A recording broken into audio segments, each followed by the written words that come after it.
Chapter 7, Leadership in Working with Families. And Dr. Rojas does a pretty good job, but it's quick and simple. Here, let me show you what we're going to study here. Define what leadership is and its importance, the leadership styles, examine leadership, explain how to conduct this needs assessment, and how effective leaders guide. And let me go back over here and we'll take a look at the outline of this. Now, this looks like this needs assessment. She just goes through it one by one. She looks at icebreakers and assessments. And I'm going to push a lot. You're going to get to do a lot of this. And so it'll be fairly quick here. And then meaningful meetings, different things like that. And so let's take a look here at meaningful leadership.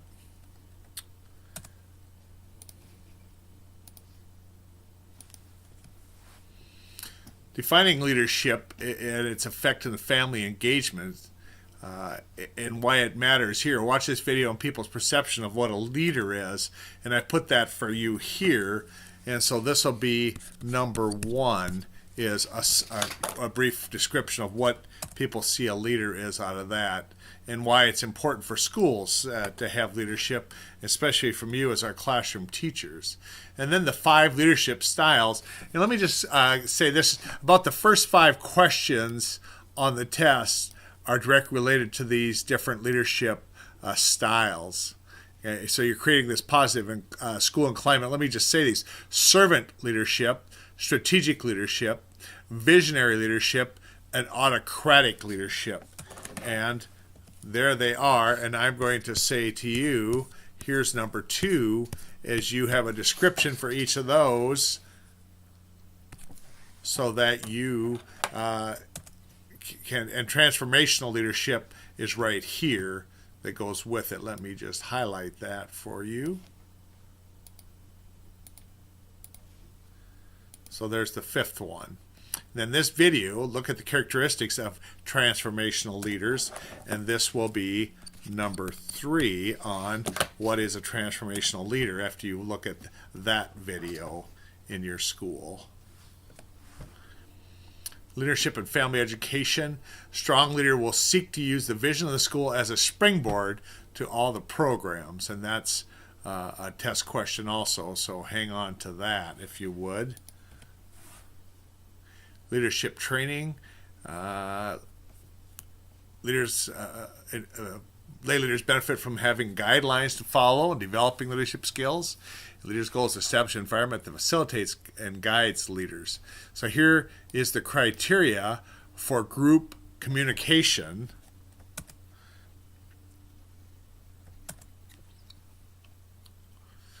I think I'm going to ask you to put that in. Let me just clip that quickly.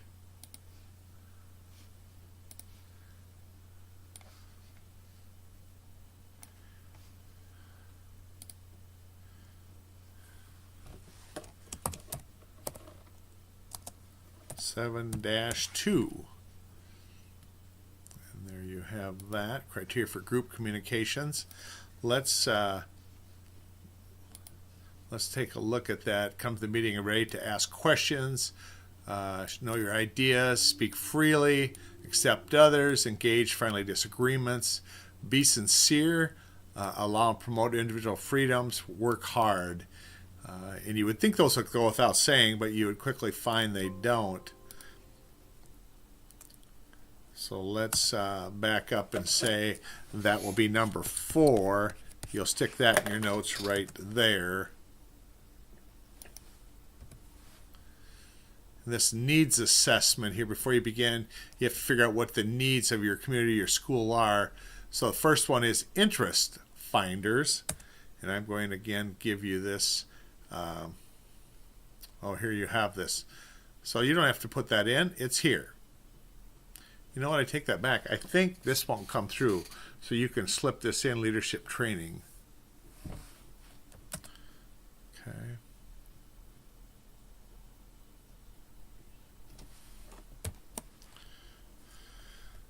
And leadership parents can be along this continuum of, for example, parents, leader with no training or with leadership training or structured curriculum or professional support or parent participation, or they are a professional. And it comes down to what kind of school you're in is what this has to do with this. Here's your criteria for this. And then interest finders, these types of things. Let's go look at that on this needs assessment here. First of all, interest finders, and it goes through this, how you find the interests. And these are some of them: brainstorming, open-ended questions, questionnaires. And I'm going to ask you, this will be number 5, I think. Yes, number 5 here. And you tell what each of those are and how you would use them to find interest.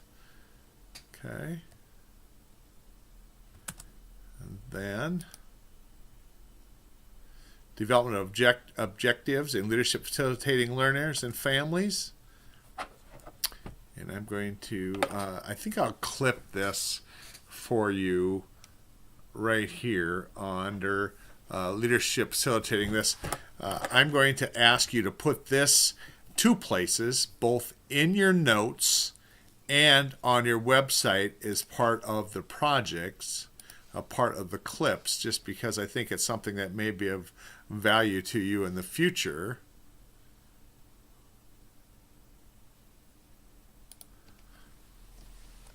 I'm going to call it Leadership in Families. Okay. I better put this up here.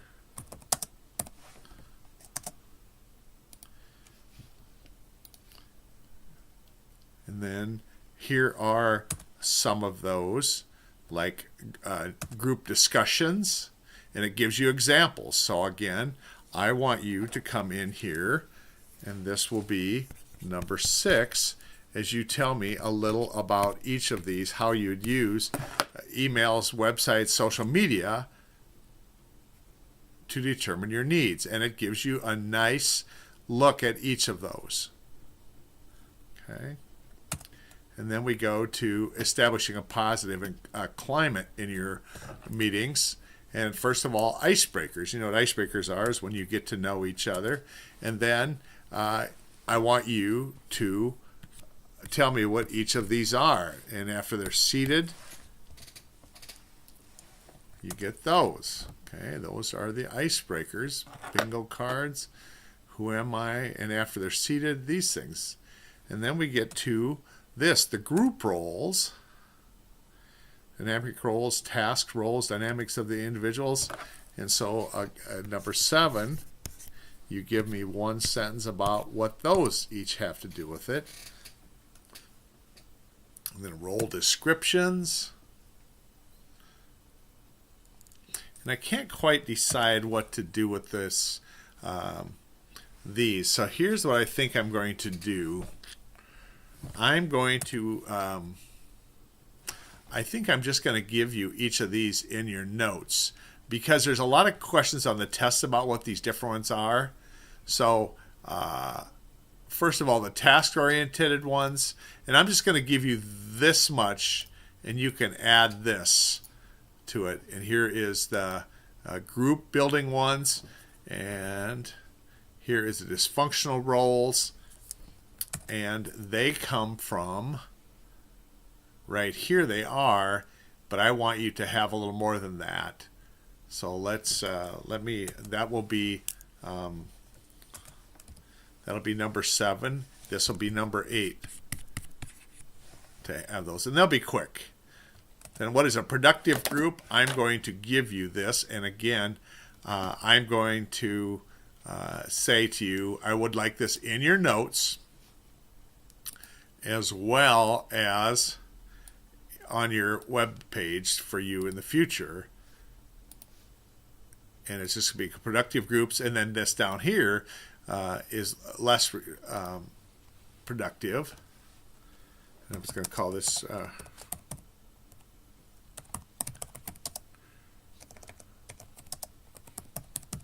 and I've told you before, what I want you to do is something that you can refer back to in the future.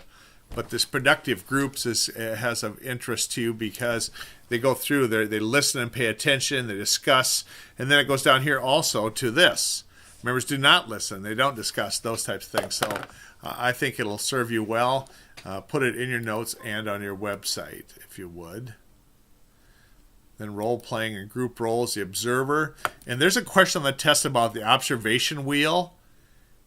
And it's about this sitting in a circle. And what it is to figure out the roles people play, that people can play. But this is the only place you see this. So when you get to the question, you go, ah. And that's what the observation wheel is this here. All right.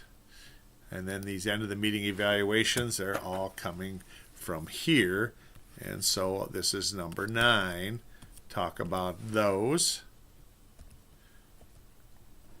And these arrangements for meetings, positive meetings, and don't worry about these arrangements for meetings. And here they are. Looks like this. Check the room, and that'll be sufficient.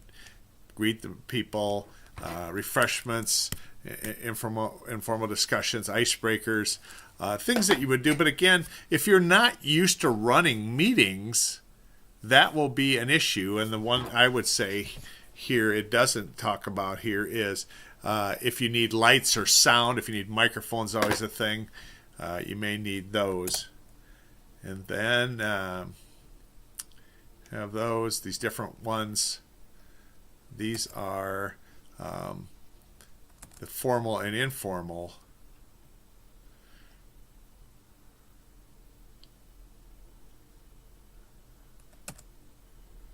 Okay, so right here they are, and let me say this will be the one, this will be number 10, and I'm going to say this is your last one. I'm not going to ask you to do any more, but both informal and formal type things. And again, you will, I had to look this one up, colloquy? Yeah, good luck with that one. It's kind of a cool word.